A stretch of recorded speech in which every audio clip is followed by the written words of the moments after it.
সিলেট টেস্টে আলোক স্বল্পতার কারণে প্রথম দিনের খেলা শেষ হওয়ার আগে 14 ওভার 1 বলে জিম্বাবুয়ে তুলেছে 67 রান।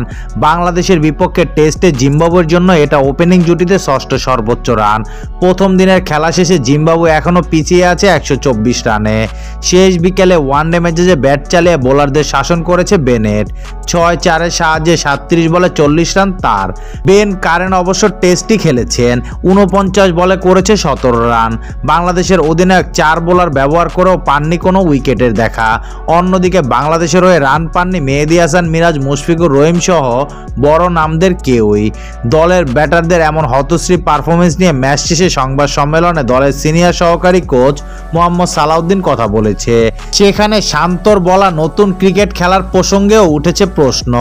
শান্ত বলেছিলেন আজ থেকে নতুন ধরনের ক্রিকেট খেলতে চান, সেটা স্মরণ করতে সালাউদ্দিনকে বলেন শান্ত বলেছিলেন আজ থেকে নতুন ধরনের ক্রিকেট খেলতে চান, সেটা স্মরণ করাতে সালাউদ্দিন বলেন ক্যাপ্টেন কি বলেছে সেটা আমি জানি না, তবে নতুন যেটা বললেন আমি মনে করি ছেলেরা মানসিকভাবে নতুন অনেক কিছু চেষ্টা করছে, নিজের উন্নতির ব্যাপারে তারা অনেক সচেতন।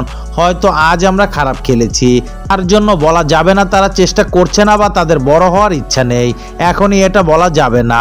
সালাউদ্দিন আরও বলেন নতুন কিছু করতে চাচ্ছি, আমরা আরও ভালো যাতে হতে পারি সেজন্য কাজ করছি, সব জায়গায় উন্নতি দরকার, চেষ্টা করছি করার।